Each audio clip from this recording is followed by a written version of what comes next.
بسم اللہ الرحمن الرحیم۔ حضرت آدم علیہ السلام کی پیدائش کا واقعہ ہزاروں سال پہلے کی بات ہے۔ دنیا میں جنات کی حکومت تھی۔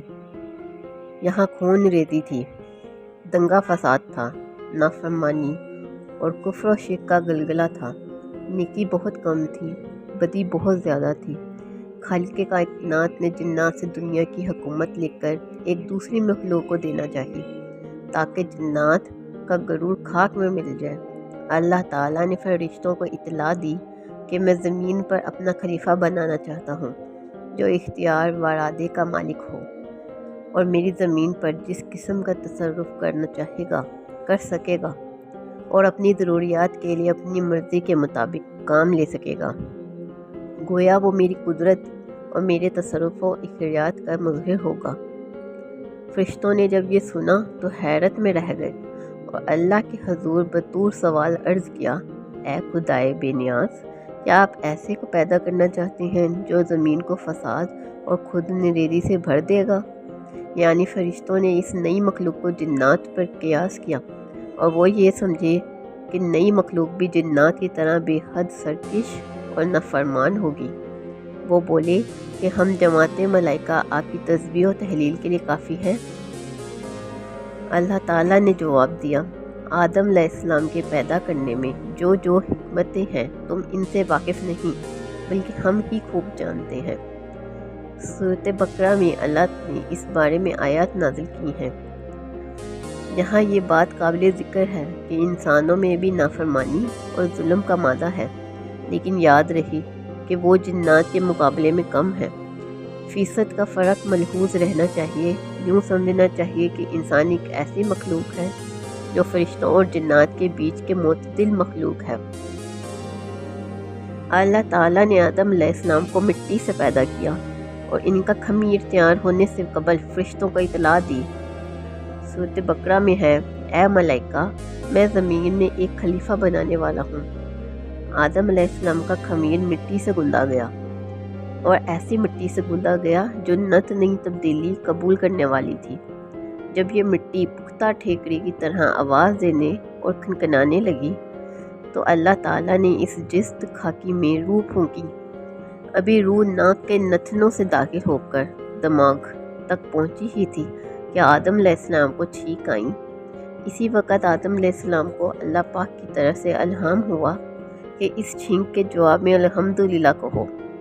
آدم علیہ السلام نے چھینک لیتے ہی الحمدللہ کہا، جس کے جواب میں عرش معلیٰ سے یرحمک اللہ، یعنی اللہ تجھ پر رحم کرے گا، جواب آیا۔ حدیث میں ہے، حضرت آدم پھر رفتہ رفتہ روح آدم علیہ السلام حضرت آدم علیہ السلام کے تمام جسد خاکی میں سرایت کر گئی۔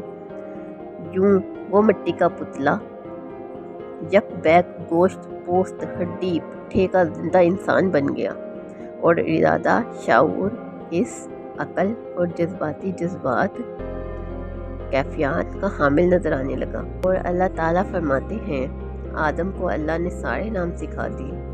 پھر اللہ پاک نے فرمایا، اے ملائکہ، ان چیزوں کے نام بتاؤ۔ فرشتوں کو بھی خبر تک نہ تھی کہ ان چیزوں کے نام کیا کیا نام ہیں۔ کائنات کی تمام اشیاء فرشتوں کے سامنے پیش ہے اور ان کے نام معصوموں سے دریافت ہو رہے ہیں۔ یہ کیوں؟ یہ صرف آدم علیہ السلام کا اعزاز بڑھانے کے لیے۔ چنانچہ اس عظیم سوال پر سارے فرشتے عاجز ہوئے اور سب نے انکساری سے عرض کیا، اے پاک پروردگار، تیری ذات خوب واقف ہے کہ ہم ان چیزوں کے نام نہیں جانتے۔ تو بس وہی علم ہے جو تو نے ہمیں عطا کر رکھا ہے، یعنی ذکر خدا اور تسبیح الہی۔ فی الحقیقت تو ہی سب چیزوں کا جاننے والا اور بڑا حکمت والا ہے۔ آدم علیہ السلام کے اس شرف علم کے متعلق مصنفین کے متعدد آراء ہیں۔ ایک یہ کہ کائنات کی وہ تمام اشیاء جو ماضی سے مستقبل تک وجود میں آنے والی تھیں، ان سب کے نام اور ان کی حقیقت کا علم حضرت آدم علیہ السلام کو دیا گیا۔ دوسری رائے یہ ہے کہ اس وقت جس قدر اشیاء و عالم کائنات میں موجود تھیں، ان سب کا علم عطا کیا گیا۔ تیسرا یہ، زمین میں رہائش اور یہاں حکومت کرنے کے لیے جس قدر علوم کی ضرورت تھی وہ سب علوم عطا کیے گئے۔ طب، انجینئرنگ، ہندسہ، سب علوم دیے گئے۔ اور یہ انسانوں کے اندر غصہ، شہوت، بھوک، حسد، تکبر، الغرض بہت سی باطنی کیفیات اور احساسات ہیں جنہیں انسان ہی سمجھ سکتے ہیں۔ فرشتوں کے اندر وہ خلقیزیہ جذبات نہیں ہیں، اس لیے وہ اس کے نام اور کیفیت بتا بھی نہیں سکتے۔ بہرحال حضرت آدم علیہ السلام کو صفت علم سے اس طرح نوازا گیا کہ فرشتوں کے لیے بھی ان کی برتری اور استحقاق خلافت کے اقرار کے علاوہ چارہ کار نہ رہا، اور یہ ماننا پڑا کہ اگر ہم زمین پر اللہ تعالیٰ کے خلیفہ بنائے جاتے تو اللہ کے تمام بھیدوں سے ناآشنا رہتے۔ اللہ نے کہا، آدم تم ان کو ان چیزوں کے نام بتا دو۔ چنانچہ جب اس نے ان کے نام ان کو بتا دیے تو اللہ نے فرشتوں سے کہا، کیا میں نے تم سے نہیں کہا تھا کہ میں آسمان اور زمین کے بھید جانتا ہوں، اور جو کچھ تم ظاہر کرتے ہو اور جو کچھ چھپاتے ہو مجھے سب اس کا علم ہے۔ اللہ پاک نے فرشتوں کو سجدے کا حکم دیا۔ جب حضرت علیہ السلام کی علمی برتری تمام جنات و ملائکہ پر آشکارا اور ظاہر ہو گئی، اب آدم علیہ السلام کا اعزاز اور بڑھا۔ پھر اللہ تعالیٰ نے فرشتوں کو حکم دیا، اعراف میں ہے، آدم علیہ السلام کو سجدہ کرو، تو فوراً تمام فرشتوں نے تعمیل ارشاد کی اور سجدہ میں گر پڑے، سوائے شیطان کی، وہ سجدے میں نہ جھکا۔